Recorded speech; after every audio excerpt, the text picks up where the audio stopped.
So, David, I saw you saying if it's got 30 mutations, then it had 1, 2, 3, 4, 5, 6, 7, 8, all the way through 29 mutations. And then there was no panic and there was no alarm sounding and everyone went about their business. We didn't see some huge spike in deaths. I mean, that seems to me to be an important point. How long must this variant have been around if it's already on its 30th mutation? Yeah, I think this is a good question. And I think part of the reason people weren't freaking out when they when this variant had 1, 2, 3, 4, 5 is that we didn't see it when it was going through all of that evolution. So it's just coming to people's attention at this time. And whether that's because this has been a variant that's been circulating where we're not really looking all that closely, like in other countries in Africa, or whether it was in a small number of patients who were sick for a very long time and allowed the virus to mutate, we don't really know. It's something that it looks like it's more closely related to some of the variants that were here before Delta than to Delta itself. So this is something that's been circulating somewhere for a while. But I think one important thing for people to realize is that wherever it was circulating, whether it was in places we weren't looking or in people who we didn't know about, it's very unlikely that it's seen a lot of the vaccine. Most places where we've been looking for variants are the places where there've been a fair amount of vaccination. So this is a virus that hasn't seen the vaccine very much, meaning it probably hasn't had, I mean, there's no reason to think it would be trying to evade the vaccine through its mutation, so to speak. And so I think it's important for us to be looking at this. And I think all of the vaccine manufacturers are testing right now to see how effective these vaccines are going to be.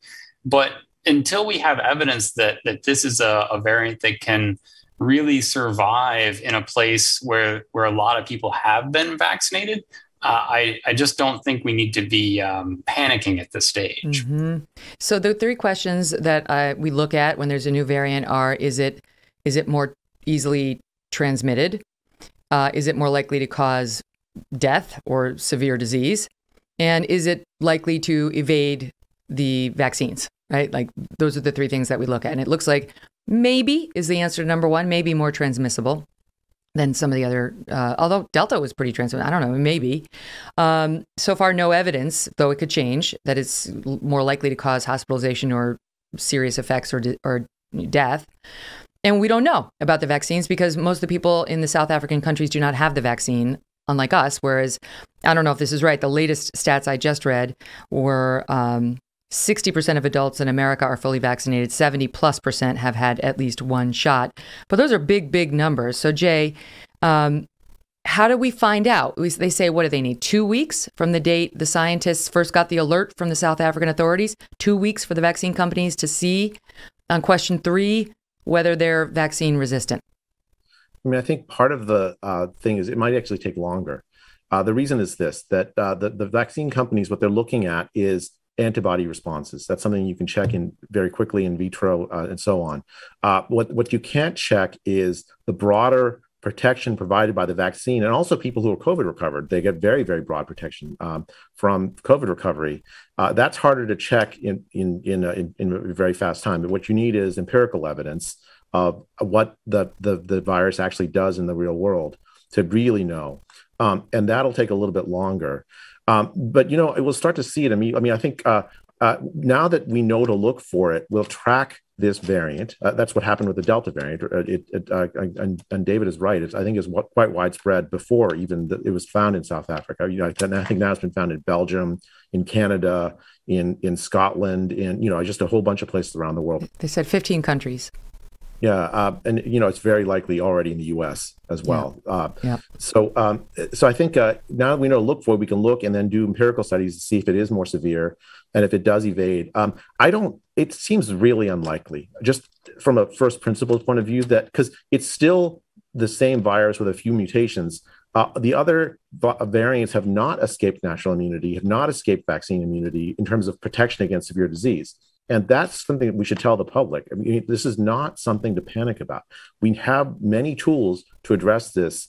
and we're in the process of developing new ones. This is something that people should not, sort of go back into, oh no, it's March 2020 again. I think that's irresponsible rhetoric. David, why do you think that there was such a reaction to this? Countries closing their borders, like Israel. We instituted a travel ban. So many countries did. The New York governor saying all elective surgeries must be canceled. I mean, my God, you would have thought, the deadly rate, the death rate on this variant had already been pronounced at 50%. Like the way people reacted, it was stunning, and that got everybody's attention. Yeah, well, we've gotten to a point, I think, where the word variant is just something that induces fear and panic in our population. And I think that's a real problem, because we're going to be seeing new variants of this virus. We see new variants of the flu every year. But yet people have associated new variant with massive wave of death. And I think that's the problem, is that there's this link in people's mind between new variant and next big wave. And it's hard to fault people for reacting as humans do. I mean, everyone was buying toilet paper at the beginning of this pandemic. But I think we as scientists, as the media, as leaders of the world, et cetera, like, we need to be messaging this in a way that does not cause people to have that kind of panic. And maybe we need a new word, but variant has become linked in the public mind with fear and panic. And so I think we just need to find a way to move away from that, because this is not going to be the last variant that we see. Right. I mean, I think that's certainly true on sort of the political left in this country. I think the political right is more like, all right, there's a new variant. I'm going to continue living my life and doing the things that I think make sense to protect me and my family. I don't know if you can get people off of the need for sort of, forgive the term, but fear porn. You can see it in areas outside of COVID too. Some people naturally gravitate toward it. There's something about being afraid that is oddly attractive to them. And then you have media and irresponsible public health messaging that torques it up, plays into it and torques it up. I think I'm just sort of reasonable. I just feel like if I need to be worried, okay, walk me through why I need to be worried. I'm not really a worrier in general, but like if I need to, if there's cause for concern that I need to take precautions for, I'll do it. I just don't see it yet.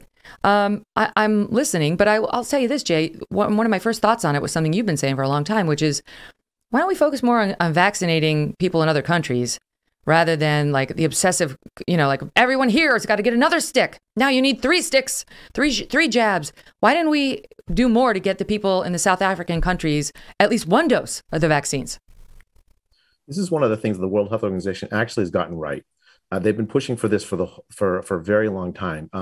Vaccinating the world, especially the older people around the world who are very vulnerable if they get infected, is priority one. The first vaccine dose is much more protective than on the margin than the third. And so I don't really understand. And I guess I kind of do. It's a result of this panic and fear. Everyone wants control, and we live in a rich country where we can afford to get the third dose. We can afford to worry about vaccinating, 5-year-olds or whatever. When in fact, if you want to save lives, the thing you should do is vaccinate the world. Vaccinate older people around the world who do not have the vaccines at all. If you really, that's what your primary concern is. And I think, Megyn, to get back to your point about fear, which I think is a really important one, I don't actually think it's simply left, right. I mean, like in the UK, there's this massive panic, and you have a right-wing government. You have, I think part of it is actually a class thing.